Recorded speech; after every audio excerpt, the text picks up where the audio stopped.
Pronto. Obrigada por me lembrar, porque já viu que a minha cabeça não funciona bem, né? Isso aí, fazer isso pra titia que tá ficando velha. Então, gente, para a gente falar de neurociência, a gente tem que falar de várias coisas, né? O cérebro ele funciona de uma forma extremamente complexa.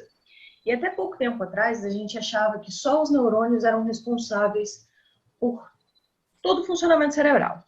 A gente sabe hoje que existem outras células, que a gente chama células da glia, que estão ali no meio, inseridos com os neurônios e que participam desse processo de sinapse, que são extremamente importantes para isso, especialmente para a neuroinflamação. Mas a gente não vai tratar disso agora. Se vocês quiserem, depois eu posso falar com vocês. A gente vai ter bastante tempo, tá vendo o nosso cronograma, dá para fazer várias aulinhas pequenas sobre isso. Vocês podem me pedir que eu faço para vocês numa boa. Então, o que acontece aqui?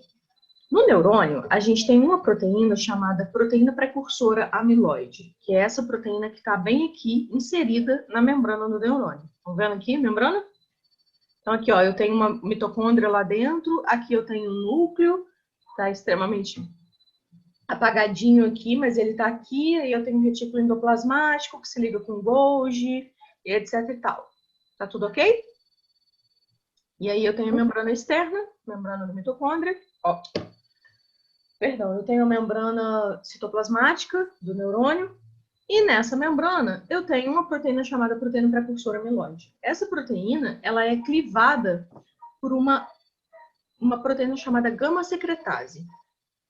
Essa gama-secretase, quando ela sofre uma mutação, que é a mutação hereditária da doença de Alzheimer, né, é uma das mutações relacionadas à mutação à doença de Alzheimer, essa gama-secretase, ela começa a clivar essa proteína precursora amiloide de uma forma desregulada. E essa clivagem libera um monte de peptídeo amiloide. Então, peptídeo beta-amiloide, que é o que a gente chama, tá aqui, ó. Ele tá aqui, tá vendo? Esse peptídeo, ele tem a tendência a fazer interações hidrofóbicas com outros peptídeos como ele, né? Então, como essa proteína, como essa enzima, ela começa a clivar a proteína precursora amiloide de uma forma desregulada, começam a ser liberados vários peptídeos beta-amiloide. Eu me distraio com qualquer coisa. O cachorro começou a latir, eu já não sei mais o que eu estou falando. Me perdoem. TDAH. Então, assim, você tem ali no espaço extracelular um monte de peptídeo que tem uma tendência a fazer interações hidrofóbicas. O que são interações hidrofóbicas? Vocês sabem o que é? Pode falar, não. Mas está... Interações hidrofóbicas. Hidro, de água, fóbico, de fobia, ou seja, aversão. Então, interações hidrofóbicas, elas são exatamente as interações que vão acontecer longe da água. Quando você fala que uma proteína ou uma molécula ela é hidrofóbica, significa que ela não é compatível com água. Então, ela não entra em solução. Porque só coisas que são solúveis em água entram em contato com a água, são hidrofílicas, são coisas que têm afinidade pela água, é que podem ficar livres no citoplasma, ou no meio extracelular, ou no sangue. Então, se uma coisa, uma proteína, uma molécula qualquer, ela é hidrofóbica, a probabilidade dela não ficar livre, a probabilidade não, ela não vai ficar livre em meio aquoso, que é o meio do citoplasma, o meio extracelular. E aí o que ela faz? Ela tende a se juntar, porque ela vai pegar e ela só vai conseguir fazer interações com aquilo que interage com ela, que é uma outra coisa hidrofóbica. Entenderam? Uhum. Né? Se não entenderam, pode falar, não entendi. Fala de novo, porque eu acho que você está falando muita coisa aí, não estou entendendo nada.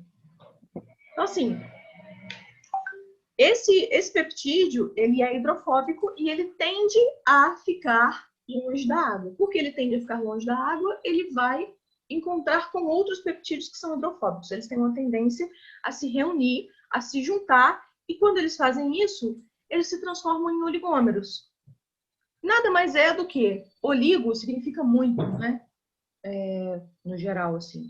Por exemplo, quando a gente fala de um monômero, a gente está falando da glicose. A glicose é um monômero de açúcar. Quando a gente fala de um oligômero de açúcar, a gente está falando de um carboidrato complexo como o do amido, por exemplo. Entenderam? Então, ali eu tenho um peptídeo pequeno, que é uma partezinha da proteína. Então, é uma sequência de uns 42 aminoácidos. Esses 42 aminoácidos se enrolam, se enovelam de uma forma a ter um caráter hidrofóbico, e esse caráter hidrofóbico faz com que ele interaja com outros peptídeos e formem oligômeros. Entenderam? Esses oligômeros viram coisas grandes. Eles viram, eles vão entrando em contato um com o outro. Quando vem, eles estão formando placas, ou eles estão formando coisas que vão se ligar de forma desordenada na membrana celular. E nesse caso, eles têm uma afinidade que eu não sei se tem motivo, não sei se está explicado o motivo, claro que tem motivo, né? Porque eu não sei se está explicado o motivo, mas eles têm uma afinidade muito, muito grande pela zona da sinapse, que é os dendritos. Então, quando ele se liga ali, ele impede que a sinapse ocorra. A gente sabe que existem vários tipos de sinapse, vários tipos de sinalização sináptica, né? Para que essa sinalização aconteça, ela depende da membrana estar livre. Para quê? As sinapses, a maior parte delas acontece em forma de vesícula. Você tem uma vesícula que vem de dentro da célula, caminhando dentro da célula, essa vesícula se funde com a membrana externa da célula e isso é liberado, o que tem dentro dela é liberado para o meio extracelular. Tem vários vídeos bonitinhos disso, eu recomendo que vocês vejam depois. Eu, Ariane, como uma pessoa que adora biologia celular, recomendo que vocês vejam. Mas não quiser ver também não precisa, entendeu? Então, é isso, assim. O que acontece, basicamente, é que ele começa a impedir a sinapse. Quando ele começa a impedir a sinapse, ele começa a parar. As informações param de passar de um neurônio para outro. E aí é a informação básica, a informação de sobrevivência do neurônio, entendeu?